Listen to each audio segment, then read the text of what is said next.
Hello, अस्सलाम वालेकुम। क्या हाल है आप लोगों का? ठीक है। अच्छा, हमने पिछली वीडियो में ये पढ़ा था, पाइथन का सिंटैक्स पढ़ा था। किसी से हमने पाइथन को सिंटैक्स के बारे में हमने थोड़ा डिस्कस किया था। आज की वीडियो हम पढ़ेंगे पाइथन के वेरिएबल्स के बारे में। ठीक है, पाइथन के वेरिएबल्स क्या होते हैं और किस तरह से हमने उसको लेकर चलना होता है। ठीक है, वेरिएबल होता क्या है? सबसे पहले वेरिएबल कहते हैं किसको हैं। यहाँ पर अगर ये कोड आपको नज़र आ रहा है, यहाँ पर इस कोड में आपको एक्स जो नज़र आ रहा है, ठीक है, इस ये एक्स लिखा हुआ है और यहाँ पर हमारे पास, अच्छा, यहाँ पर ये जो एक्स लिखा हुआ है, ये जो है ये हमारे पास वेरिएबल है, इज इक्वल टू 5। अब ये जो 5 का जो नंबर है ना, ये स्टोर हो रहा है एक्स के अंदर। ठीक है, इसी तरह ये जो y है कि ये क्या है, वेरिएबल है, और ये y में क्या स्टोर हो रहा है, y में ये स्टोर हो रहा है। अब पाइथन में और सी प्लस प्लस में ये तरीका होता था कि हमने पहले इनिशियलाइज करना होता था वेरिएबल को। फॉर एग्जांपल int देना होता था, int x is equal to 5। ठीक है, अब ये पाइथन में हमें ये सारा काम नहीं करना पड़ता। अच्छा, बेसिकली अब इस कोड में अगर हम देखते हैं, ठीक है, ये वेरिएबल स्टोर हो रहा है। ठीक है, अब यहाँ पर हम थोड़ा सा देखते हैं कोड में। ठीक है, यहाँ पर हम लिख लेते हैं वेरिएबल। ये वेरिएबल क्या होता है? फॉर एग्जांपल एक वेरिएबल लिया, उसमें 10 स्टोर कर दिया। अब 10 इंटीजर है, फ्लोट है, ये पाइथन का काम है। ठीक है, हमें इससे गर्ज नहीं है। हमें पहले सी प्लस प्लस में क्या होता था कि हमें लिखना होता था। मैं सी प्लस प्लस का कोड बताता हूँ, इस तरह से होता था सी प्लस प्लस का कोड। सी प्लस प्लस को कोड में ये होता था कि हमने सबसे पहले वेरिएबल को इस तरह से डाटा टाइप को इनिशियल, ये डाटा टाइप है आईएनटी। ठीक है, उसको पहले हमने इनिशियलाइज करना होता था। ठीक है, आईएनटी ए, फिर लिखना था ए इज इक्वल टू 10। ठीक है, अब पाइथन में क्या होता है? ठीक है, पाइथन में क्या होता है कि हमने सिर्फ लिखो ए इज इक्वल टू 10। ठीक है, और हमें ये लिखने की ज़रूरत नहीं पड़ती, ए आई एन टी ए, ये लिखने की ज़रूरत नहीं पड़ती थी। ठीक है, हमने अब ये लिखने की ज़रूरत नहीं पड़ती पाइथन में। ये खुद ब खुद पाइथन जो है इसको आइडेंटिफाई कर लेता है कि इंटीजर है।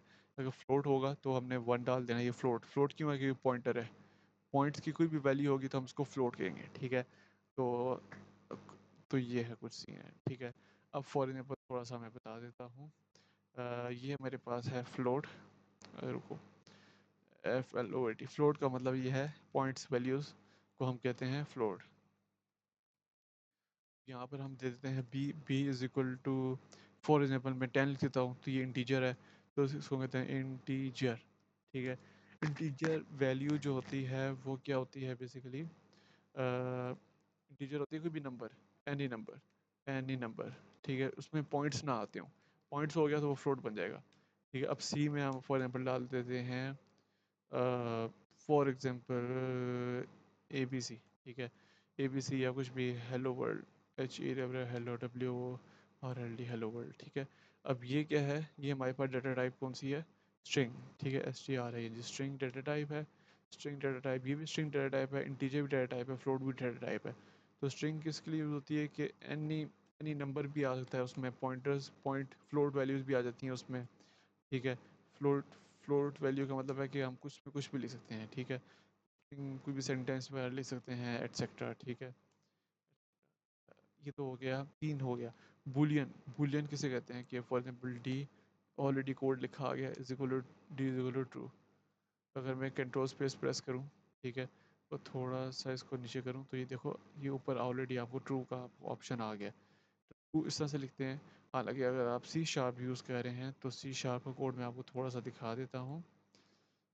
सी शार्प का कोड कुछ इस तरह से होता है, और सी शार्प के कोड में हमने इस तरह से लिखना होता है। फॉर एग्जांपल अगर आप कुछ कोड लिख रहे हैं तो इस तरह का कोड होता है सी शार्प का।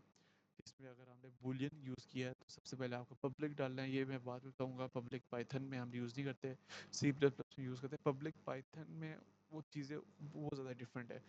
ये जो कोड अगर आपको, ये तो आपको नज़र आ रहा है ना कोड, ये सारा उसका कोड लिखा हुआ है सी शार्प, जिसको आपको एक्सटेंड नज़र है सी एस। ठीक है, तो ये कितनी लाइंस ऑफ कोड है? ये तकरीबन है 112, 102, 102 लाइन ऑफ कोड। ठीक है, अगर ये चीज़ अगर पाइथन में हो तो वो तकरीबन बहुत ही शॉर्ट ऑफ कोई तकरीबन 8 9 10 लाइनों तक कोड में ये सारा काम मुका देता है, ठीक है। तो हमें सी शार्प जो है उसमें बहुत ज़्यादा मेहनत करनी पड़ती है, सी प्लस में मेहनत करनी पड़ती है कोड लिखने में, ठीक है। जिस तरह देखो आई एन टी बूल लिखा है मैंने, आई एन टी लिखा है, तो हमें पाइथन में I N T bool float ये लिखना नहीं पड़ता, ठीक है। जैसा इंटीजर मैंने लिखा है, तो ये इंटीजर ये चीज़ें जो हैं ये हमें लिखनी नहीं पड़ती पाइथन में।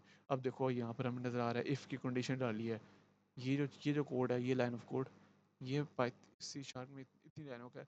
अगर ये हम यूज़ करते हैं पाइथन में तो वो एक ही लाइन में हो जाता है, एक या दो लाइनों में मैक्सिमम, ठीक है।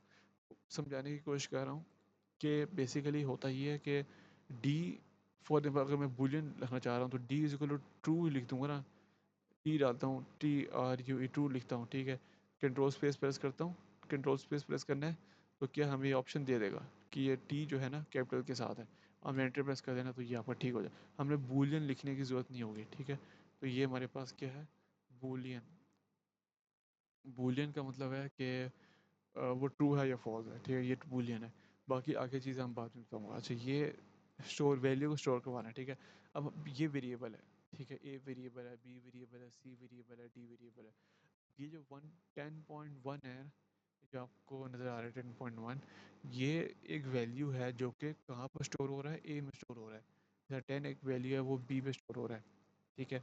इसी तरह ये एक वैल्यू है स्ट्रिंग, ये कहाँ स्टोर हो रहा है, सी में स्टोर हो रहा है। इसी तरह एक वैल्यू ये है, ये कहाँ स्टोर हो रहा है, डी में स्टोर हो रहा है, ठीक है। अच्छा, अब इसी तरह करके छोटा सा मैं एक प्रोजेक्ट भी बनाऊंगा, कैलकुलेटर के नाम से होगा, और बहुत ही बेसिक लेवल का होगा। उसको मैं ज़्यादा मैं चीज़ें ऐड नहीं करूँगा उसमें, तो थोड़ा ये मेन कॉन्सेप्ट्स हैं, इसको मैं जल्दी से इसको वाइंड अप करता हूँ सबसे पहले, ठीक है। ये आपको वेरिएबल समझ में आ गया। आगे चलते हैं कि Python has no command for declaring a variable, ठीक है। पाइथन के पास कोई कमांड नहीं है कि आपने उसको डिक्लेयर करना है वेरिएबल, डिक्लेयर खुद ब खुद ये करता है, ठीक है। डिक्लेयर का क्या मतलब होता है, जिस तरह से मैंने आपको यहाँ बताया था कि जिस तरह ये फ्लोट लिखा हुआ है, ये डिक्लेयर हो रहा है, ठीक है।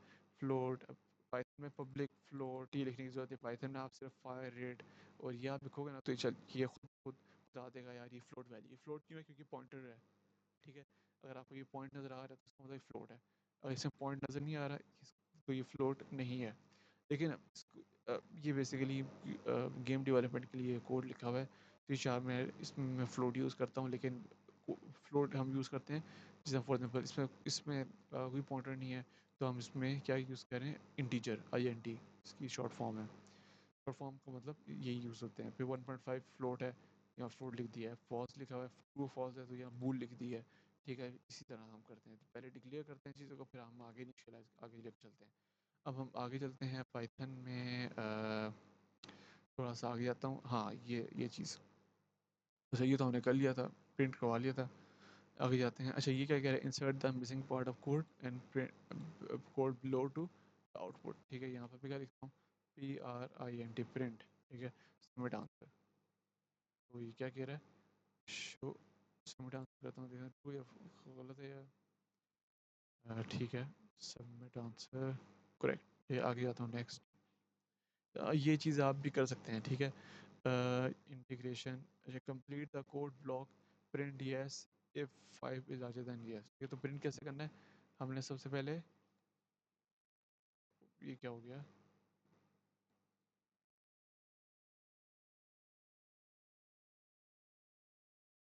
मैंने तो शो किया ही था आंसर। हाँ, इसको थोड़ा सा दो स्पेसेस देनी है, ठीक है, एक दो, आप यहाँ लिखना है प्रिंट, और यहाँ पे दो ब्रैकेट, यहाँ लिख देना है वाई यस यस। मैं आगे ज़्यादा नहीं लेके चलूँगा, सबमिट आंसर करेक्ट, ठीक है, दो स्पेसेस छोड़नी है, ठीक है। This is a comment, comment in Python are return as a special character, ठीक है। स्पेशल करेक्टर विच वन, कौन सा स्पेशल करेक्टर हमने कमेंट करना है तो हम कौन सा स्पेशल करेक्टर यूज़ करते हैं, हमने शिफ्ट प्रेस करके 3 प्रेस करेंगे तो हमारे पास इस तरह का सिंबल आ जाएगा, ठीक है।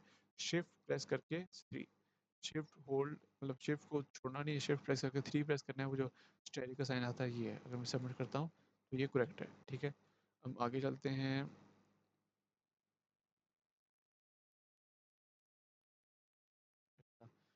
Use a multi line string to make the multi line comment, ठीक है। तो हमने इसको मल्टी लाइन स्ट्रिंग यूज़ करना है, तो मल्टी लाइन कमेंट के लिए हम क्या करते हैं, थोड़ा सा यहाँ देख लेता हूँ पहले मैं, हमने कहाँ किया, कैसे किया था। फॉर एग्जाम्पल में मल्टी लाइन है, फॉर एग्जाम्पल यहाँ लिखा हुआ है A is equal to 10, sorry A तो इनिशियलाइज हो चुका है। X is equal to 11, Y is equal to 13। अब मल्टी लाइन है, हमने इसको कमेंट करना है, तो कैसे करेंगे, यूँ करेंगे और कंट्रोल स्पेस प्रेस करेंगे तो ये कुछ इस तरह से आ रहा है। मैं यहाँ पर क्या करता हूँ, कंट्रोल शिफ्ट और यहाँ पर भी ये करता हूँ। This is one comment written in more than just one line, use a multi line string to make multi line comment. ये मुझे नहीं पता। Show answer. अच्छा अच्छा अच्छा, ओह हाँ हाँ हाँ, ठीक ठीक। मतलब अगर मल्टी लाइन है, इसको हमने करना है कमेंट। अच्छा, तो मल्टी लाइन कमेंट किस तरह से करना है, ये तरीका नहीं है। यहाँ पर हमने लिखना है 3 दफ़ा, 1 2 3 डालना है और फिर उसके बाद तो 3, ये मल्टी लाइन कमेंट हो गया है। ठीक है, तो आई डोंट नो, शायद इसी तरह से ही चलता है या कोई और तरीका है। अच्छा, यहाँ पर ये तरीका है मल्टी लाइन कमेंट का। ठीक है, अब मैं इसको हाइड करता हूँ और लिख देता हूँ 3 टाइम्स ये और 3 टाइम्स ये, सबमिट करता हूँ तो आंसर करेक्ट आ गया। ठीक है, तो ये चीज़ें जो है चलती रहेंगी, उसको हम छोड़ देता हूँ फिलहाल। रीसेट इसको, यू विल कंटिन्यू रीसेट, मैं इसको छोड़ा। अच्छा, मैं चलता हूँ यहाँ पर, इसको क्रॉस कर देता हूँ, आगे चलते हैं। ये हमने कर लिया था कंप्लीट पाइथन का सिंटेक्स। अब आगे आता है पाइथन कमेंट्स। ठीक है, तो पाइथन कमेंट्स जो है वो हम अगली वीडियो में करें या फिर इसी वीडियो में डिस्कस कर लें। पाइथन कमेंट्स हम अगली वीडियो में डिस्कस कर लेते हैं। Thank you for watching this video. अल्लाह हाफिज़।